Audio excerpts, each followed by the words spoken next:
हत्या बच्चे की साहब न मैंने किया, खून बच्चे का साहब किसी ने किया।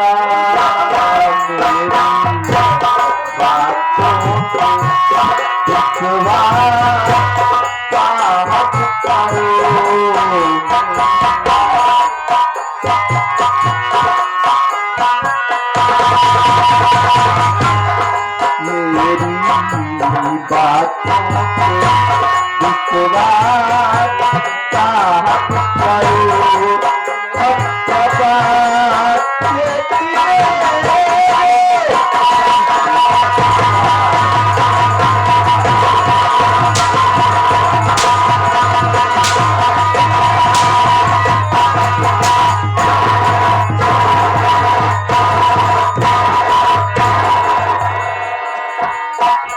की हत्या हमने नहीं किया, दूसरे ने किया। हाँ, पुलिस वालों को अपने दोष होते हैं साले। अगर मैं अपने आंखों से नहीं देखा होता तो मैं मान लेता साले खून दूसरे ने किया। चौकीदार बड़ा साले बात करी। जरा सोचिए साहब, 8 महीनों बाद जेल से जब घर वापस आए, हम लोग अंधी है? हम लोग अंधे हैं क्या? हम लोग अंधे हैं? देख रहे साहब, तेरे हाथ में खंजर था, तुझे बोला था ना, साहब ने कहा था कि जा रहा है घर, आराम से अपना परिवार, खेती बाड़ी कमाओ हो। ऐसी से साला पहुंचते ही यहाँ पर आके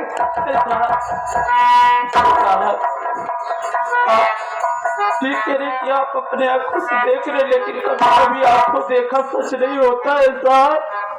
अरे साहब, मैं तो जेल से छूटा खुशी खुशी अपने घर आ रहा था, ये सोच रहा था कि घर जाऊंगा, अपनी पत्नी से मिलूंगा, बच्चे से मुलाकात करूंगा, गाँव वालों से मुलाकात करूंगा।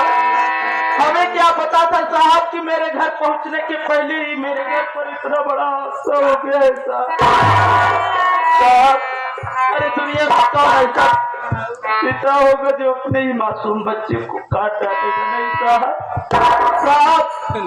एक बात आपसे कहना चाहता हूँ, विनती करता हूँ साहब, आपसे विनती करता हूँ कि आप इसकी शिनाख्त कीजिए साहब। सोचिए साहब कि मेरी पत्नी विनीता मेरे घर पर नहीं है, मेरे बच्चे का कत्ल हो गया है साहब। पता लगाइए मेरे बच्चे को किसी और ने मार दिया है साहब। अगर मैं अपने आंखों से नहीं देखा होता साले तुम्हें मार देता। साले आम साले खंडर हो गए, अपने बच्चे को काट के साले भाग रहा था। चौकीदार वो चलो थाने साले उनके मार पड़ेगी, पिता साले करोगे।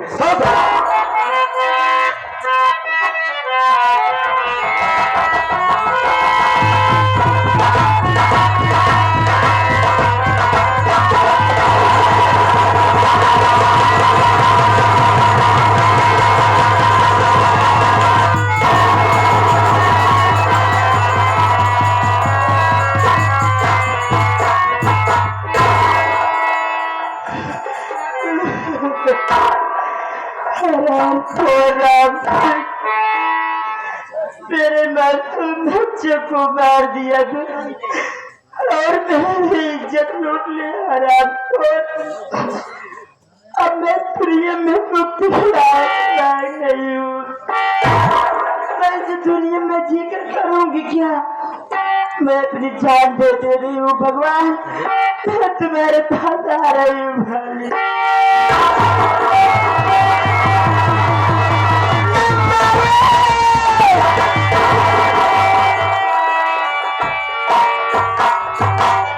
सरदार जी, आप देख रहे हैं एबला इस पेड़ से फांसी लगाकर अपना आत्महत्या करना चाहती है। विक्रम, सरदार जी, गुफा से आज जंगल की तरफ निकला, यही देखने को मिला और आज यही देखने को मिला। देख लीजिए, न जाने पर इसी मुसीबत पर गई जो कि ये फांसी लगा के आत्महत्या करना चाहती है। विक्रम, सरदार जी, शायद इस औरत पर बहुत बड़ी मुसीबत आई हो। यही बात हमारे भी समझ में इसीलिए आ रही। आत्महत्या करने आ गई है। विक्रम, सरकार जी हम तो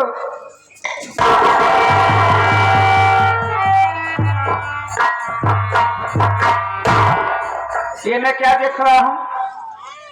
आप देखने के बाद इतना मायूस क्यों हो गए? बात क्या है भैया?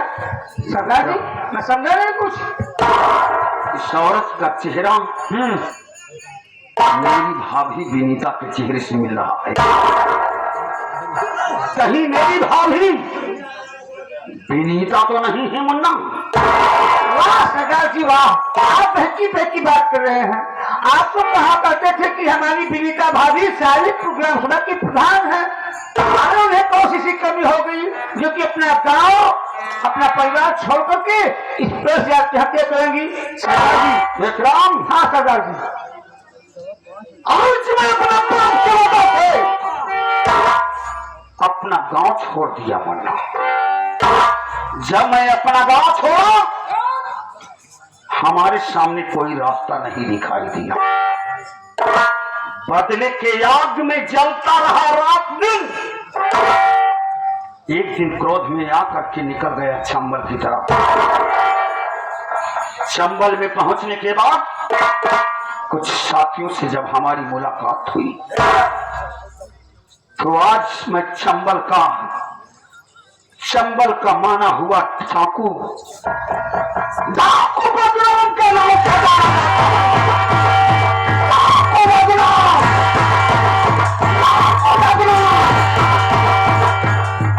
आज किस माई के लाल में इतनी बड़ी ताकत आ गई है कि आज मैं चंबल से अपने घर शालिकपुर जा रहा था,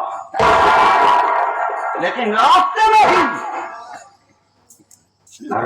में ही ये औरत फांसी लगा करके आत्महत्या करने चली। सरकार जी आप कह रहे हैं कि चेहरा तो हमारे विनीता भाभी जैसा लग रही है ना? हाँ, एक शक्ल के कई लोग होते हैं, ये आपकी विनीता भाभी नहीं है।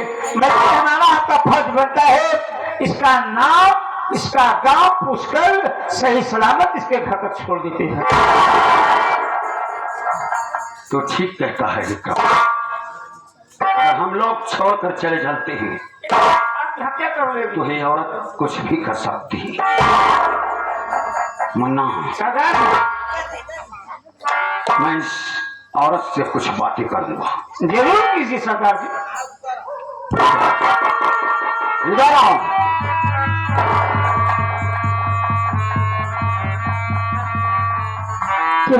बाबू जी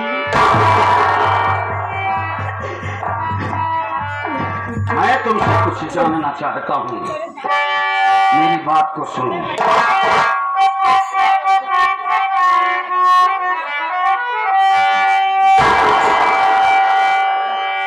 नाम क्या तेरा है?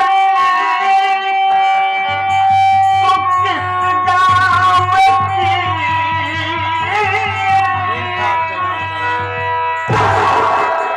कौन है जो कमला रहा है सता? गाँव में तेरे अरे रहे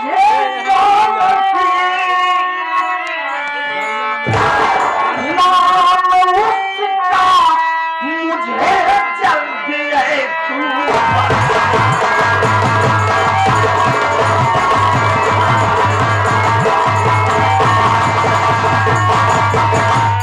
अरे कौन है ये बंदा? इतनी बड़ी औकात कि आज इस तरीके की हरकत किया है तुम्हारे साथ। अल्लाह को उसका नाम बता कर दे। ये डाकू बदनाम इस धरती से नहीं मिटा दिया तो अपनी माँ का दूध हराम है। कौन है?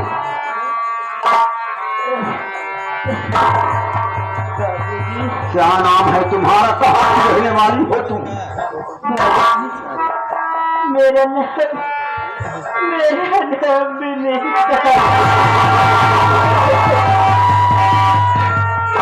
और मैं जिला रायबरेली ग्राम सालिमपुर की रहने वाली हूँ। हरामखोर राम सिंह मेरे मासूम बच्चे को मार दिया और हरामखोर मेरी जल्दी लौट ली। अब तुम्हें बताओ बाबूजी, मैं इस दुनिया में मैं क्या करूंगी? मैं इसलिए मैं अपनी जान देने जा रही थी बाबूजी। मैं किसके सामने अपनी शक्ल दिखाऊंगी? इनकी बातों को सुन तो लिया हूँ सरदार जी। मैं जो बात तुझसे कह रहा था वो बात बिल्कुल ठीक सामने आ गई है। बिल्कुल ठीक निकला था। अरे ये कोई गैर नहीं है, ये हमारी भाभी विनीता है मेरे भाई। जी सरदार ये मुझे पहचान नहीं पा रही है नहीं सरदार क्योंकि काफी वक्त बीत गए गांव को छोड़े हुए मन्ना। आज अगर मैं इनसे कहता हूँ कि मैं डाकू बदनाम नहीं बल्कि तुम्हारा बेटा पिंटू हूँ, तो शायद मेरी बात को सुनकर मुझसे नफरत करने लगेगी। इसलिए मैं इस बात को नहीं बताना चाहता हूँ। सरदार जी, कहावत में कहा गया है कि पूत कपूत हो जाता है मगर माता कुमाता कभी नहीं होती है। आप तो कहा करते हैं कि वो विनीता भाभी नहीं बल्कि मेरी माँ है। सरदार जी, अरे भला आप बताइए कौन सी ऐसी माँ है जो कि अपने बच्चे को देखेगी कितना भी नालायक हो पर अपने आंचल में जरूर छुपा लेगी भैया। अरे ये बात तो बता कर तो देखिए, बता दीजिए कि भाभी माँ मैं वही चला भागा केवल पिंटू हूँ। अगर आपके कदमों में आपकी विनीता भाभी ना अपना सर झुका के तो फिर मुझे कहना मेरे भाई। अरे ये राज कब तक अपने सीने में छिपा लेंगे भैया? एक न एक दिन तो ये राज आपको खोलना ही पड़ेगा। तो ठीक कहता है काशी बात मैं अपनी विनीता भाभी से नहीं बताऊंगा। हम लोगों के जाने के बाद ही कुछ भी कर सकती है मन्ना। जी सर। आज अगर थोड़ी सी देरी हो गई होती तो आज मैं अपनी भाभी को इस दुनिया से खो देता मेरे भाई। मैं बात करूंगा। हाँ बता जी, बात कीजिए ना। मैं इनसे बताऊंगा सब कुछ मेरी बात। बता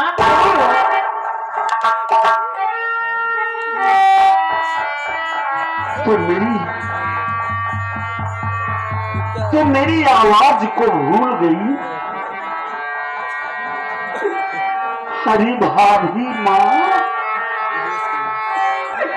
अरे मैं कोई गैर नहीं हूँ, मैं तुम्हारा देवर पिंटू हूँ भाई।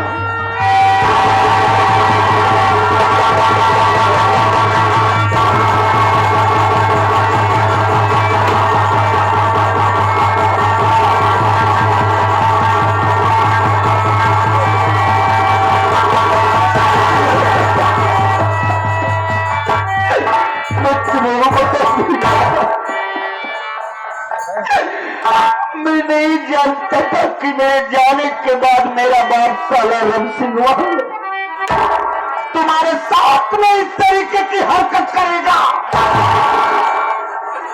आज वो इतना गिर गया कि अपने ही गांव की बहु बेटियों की इज्जत के साथ खिलवाड़ भी कर रहा। पहले से ज्यादा तो अब साले का आतंक बढ़ गया है। भाभी माँ, तुम चिंता ना करो, तुम्हारा बेटा आ गया है। मैं तुमसे कहा था कि अगर इस दुनिया में जिंदा रहूंगा तो एक न एक दिन लौट करके जरूर आऊंगा। आज तुम्हारा बेटा वापस आ गया है भाभी माँ। जैसे मैं तुमसे कुछ कहूं तो क्या तू इस बेटे की बात को आज मानोगी? क्योंकि तुम्हारी जिंदगी बर्बाद हो गई, तुम समाज में मुंह दिखाने के लायक नहीं रह गई। अब लोग तुम्हारी इज्जत नहीं करेंगे। अगर तुम इस बेटे की बात को मानती हो तो मेरी बात को सुनो भाभी।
तेरा नाम धाको पिछवा होगा और जब पहले तेरी आबरू के साथ खिलवाड़ किया, जब तक उस दरिंदे के खून से तू नहीं नहा लेती तब तक लगा हुआ कलंक दूर नहीं होगा। और भाभी तुम्हारी इसमें क्या राय है? हाथ में मेरे बंदूक है, उठ गई हाथ में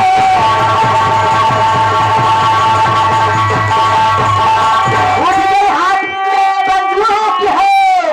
राम सिंह मेरे अपमान का बदला चुकाऊंगी मैं। खामा भवानी की कसम कह रही, हराम खोर राम सिंह तेरे खून से नहाऊंगी।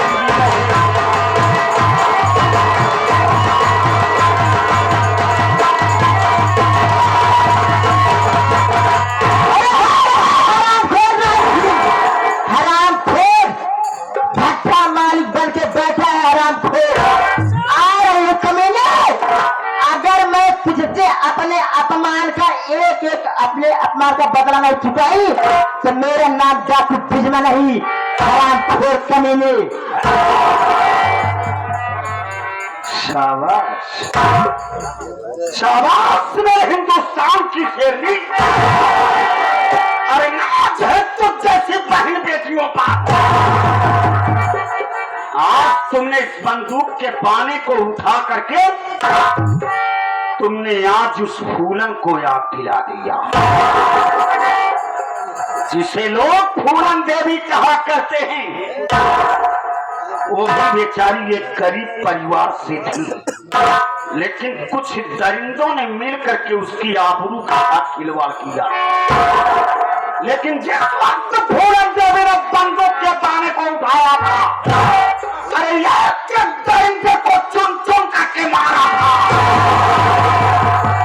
आज अगर तुमने अपने हाथ में बंदूक के बाने को उठाया है तो कसम मां भवानी की तुम्हें जब तक राम सिंह साले के खून से नहीं नहा लोगी तब तक इस बंदूक के बाने को हाथ से नहीं रखोगी। मुन्ना कसम है मुझे मां भवानी की, जब तक हराम को राम सिंह के खून से मैं नहाऊंगी नहीं तब तक मेरे कलेजे को ठंडक नहीं मिलेगी। बहुत अच्छी बात। विक्रम, सबसे पहले एक कलम और काफी मांगा। कलम हाँ लेकर के अभी लेकर आता हूँ। हम आज ही आप एक पत्र लिखेंगे, वो भी रामसिंह साले के नाम से, और वो पत्र को वहां पर पहुंचाना बहुत